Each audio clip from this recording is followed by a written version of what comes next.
Assalamualaikum warahmatullahi wabarakatuh. Pagi yang cerah ini semoga kita diberikan kesehatan, dapat menuntut ilmu, dapat belajar dengan sebaik mungkin.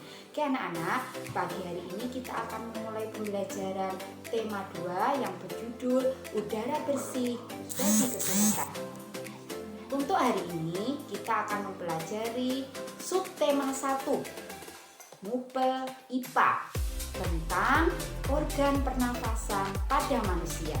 Silahkan simak video pembelajaran yang disampaikan oleh Bu Guru pagi hari ini. Siapkan semua perlengkapan dan alat tulisnya dengan sebaik mungkin.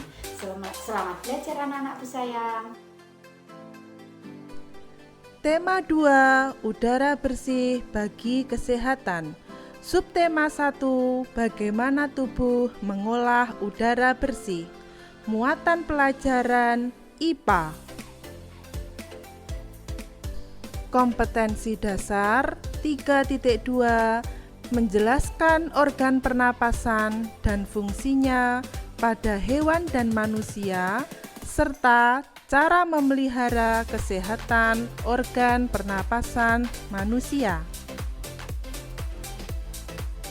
Nah anak-anak, tujuan pembelajaran hari ini adalah yang pertama, melalui video pembelajaran kalian dapat menganalisis proses pernapasan pada manusia dengan cermat. Yang kedua, melalui bagan mengenai sistem pernapasan, kalian dapat mengurutkan proses pernapasan pada manusia dengan benar. Yang ketiga, melalui penugasan mandiri, kalian dapat membedakan antara pernapasan dada dan pernapasan perut dengan tepat. Sekarang, Ibu akan bertanya, apa yang dimaksud dengan bernapas? Ada yang tahu? Mari sama-sama kita simak penjelasan berikut ini. Jadi, bernapas adalah proses menghirup oksigen atau O2 dan mengeluarkan karbon dioksida atau CO2 serta uap air untuk menghasilkan energi. Nah, sekarang kalian perhatikan gambar organ pernapasan manusia tersebut.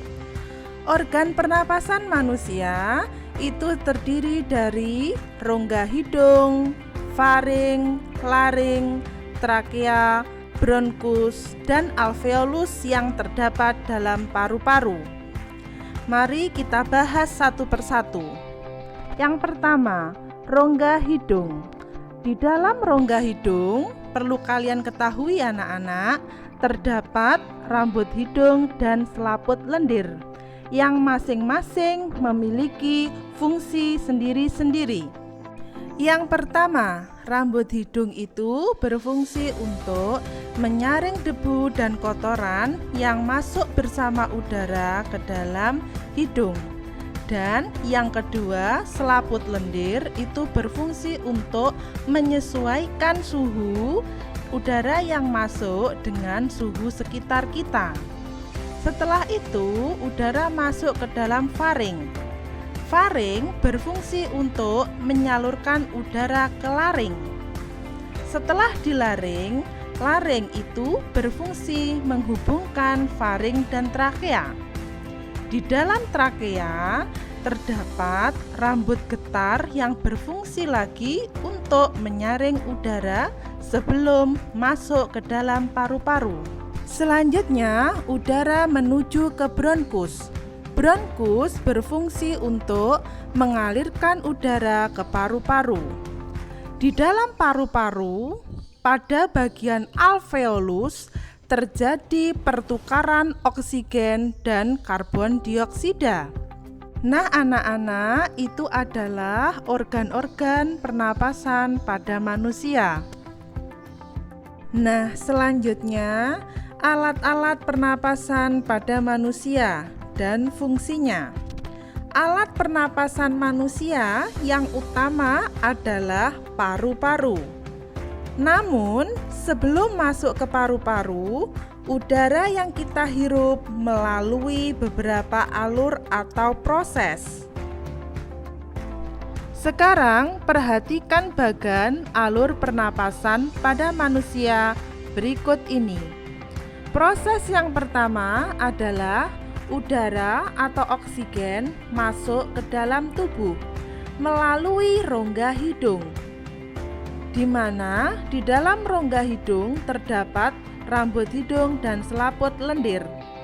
Kemudian udara menuju faring, laring, trakea, bronkus, bronkeolus. Bronkeolus adalah cabang-cabang dari bronkus dan udara berakhir di paru-paru. Di dalam paru-paru terdapat organ yang berfungsi sebagai tempat pertukaran oksigen dan karbon dioksida. Apa itu? Iya, betul sekali anak-anak, itu adalah alveolus. Setelah terjadi pertukaran udara di dalam paru-paru, kemudian udara kembali ke bronkeolus, bronkus, trakea, laring, faring, rongga hidung, dan udara atau karbon dioksida dan uap air keluar dari tubuh. Nah anak-anak, itulah tadi alur pernapasan secara urut pada manusia. Perhatikan tanda panah warna merah, itu adalah proses bernapas atau inspirasi. Sedangkan warna hitam itu adalah proses menghembuskan napas atau ekspirasi. Nah anak-anak, kalian sekarang sudah memahami tentang bernapas atau inspirasi dan menghembuskan napas atau ekspirasi. Selanjutnya, pernapasan manusia perlu kalian ketahui dibedakan menjadi dua, yaitu pernapasan dada dan pernapasan perut. Nah anak-anak, perhatikan gambar tersebut. Gambar tersebut menunjukkan proses pernapasan dada. Yang pertama, saat bernapas atau inspirasi terjadi proses yaitu udara masuk, tulang rusuk terangkat karena kontraksi otot antar tulang rusuk, sehingga volume rongga dada membesar.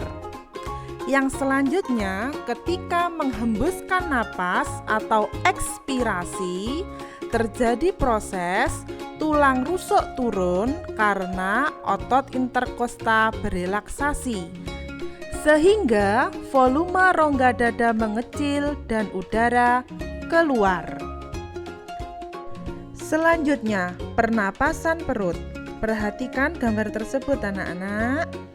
Saat bernafas atau inspirasi, proses yang pertama adalah udara masuk. Otot diafragma berkontraksi, diafragma mendatar, sehingga volume rongga dada membesar. Dan pada saat menghembuskan napas atau ekspirasi, otot diafragma berelaksasi, otot perut berkontraksi, diafragma melengkung ke rongga dada, volume rongga dada mengecil sehingga udara keluar.